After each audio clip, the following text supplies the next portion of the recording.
Assalamualaikum warahmatullahi wabarakatuh. Mari ngaji manake babat Jepara Selendang Sutra Jawa tentang siapa sebenarnya Dewi Lanjar. Prabu Brawijaya V bernama Ronggowangi menjadi Raja Pahit sejak tahun 1468 Masehi. Tahun 1478 Masehi, ketika Majapahit akan diserang oleh pasukan Bintoro, Prabu Brawijaya V berpesan pada istri Permaisuri dan seluruh punggawa Majapahit bahwa ia akan pergi bersembunyi ke Gunung Lawu.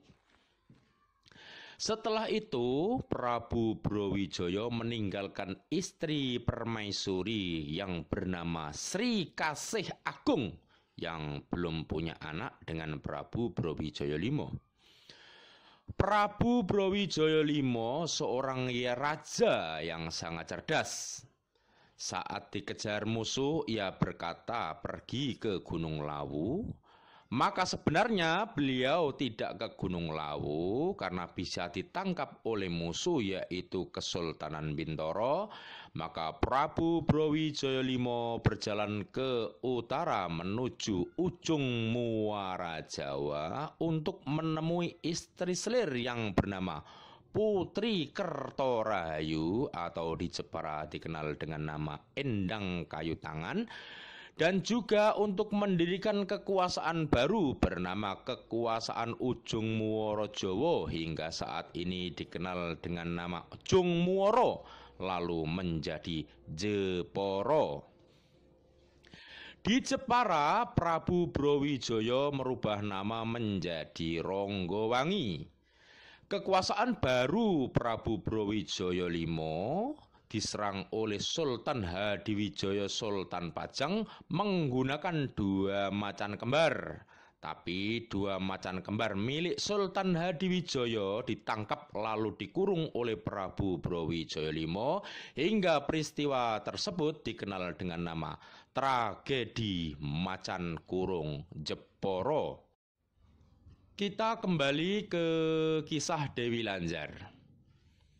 Istri Permaisuri Brawijaya V yang bernama Sri Kasih Agung, setelah kepergian Prabu Brawijaya V, Sri Kasih Agung menyusul sang suami ke Gunung Lawu.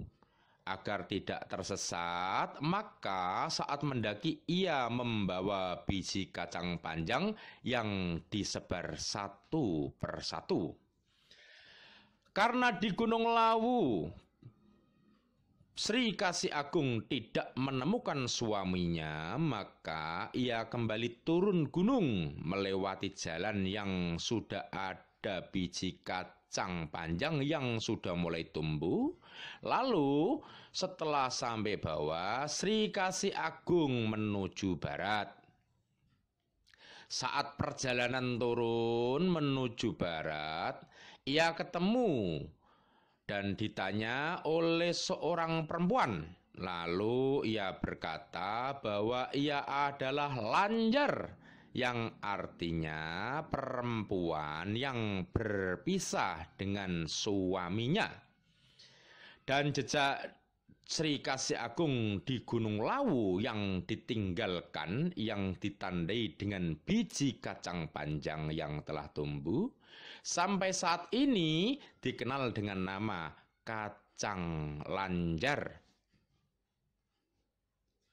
Sampai pada tahun 1520 Masehi, sang permaisuri masih mencari keberadaan suaminya. Lalu ia bertemu dengan seorang petani jambu alas atau jambu mete yang buahnya dimakan kalong atau dinamakan pekalongan. Lalu sang permaisuri minta izin, minta jambu alas. Tahun 1540 Masehi, hari Selasa Wage, bulan Rajab, Dewi Lanjar kembali ke hutan Randu Alas di Alas Pakalongan. Lalu ia tinggal di sana. Sri Kasih Agung sangat setia menunggu suaminya pulang sambil bertapa tidak pernah keluar dari pertapaannya sampai ada orang yang menemukan keberadaan suaminya. Sang permaisuri atau dikenal dengan nama Dewi Lanjar bersumpah, barang siapa menemukan keberadaan suamiku, maka akan aku penuhi apa yang diinginkan. Selama Dewi Lanjar bertapa, ia diberi makan oleh kelawar yang membawa makanan ke pohon randu alas tempat ia bertapa, tapi ia makan jambu mete atau jambu alas sudah minta izin kepada pemilik sebelumnya.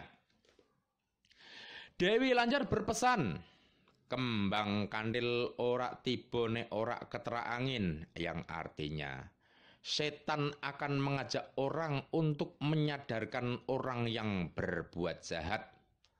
Tapi setelah bertemu dengan orang yang jahat, setan akan mengajak orang yang baik tersebut untuk ikut berbuat jahat yang sama.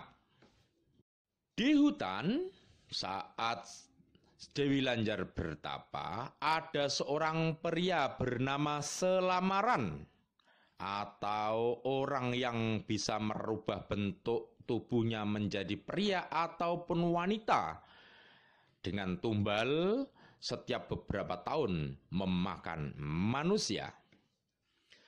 Selamaran yang jatuh cinta kepada Dewi Lanjar atau Sri Kasih Agung atau si permaisuri, Sri Kasih Agung menolak karena masih setia pada suaminya Brawijaya V, sehingga Selamaran selalu mengejarnya. Selamaran tidak bisa mendekati Dewi Lanjar karena Dewi Lanjar membentengi dirinya dengan biji kacang panjang yang merupakan pengapesan atau kelemahan Selamaran. Selamaran sakit hati dan akhirnya Selamaran menyamar menjadi Sri Kasih Agung atau Dewi Lanjar dan berkata kepada orang-orang, "Aku Dewi Lanjar, siapa saja yang ingin terpenuhi kebutuhannya, mintalah kepadaku."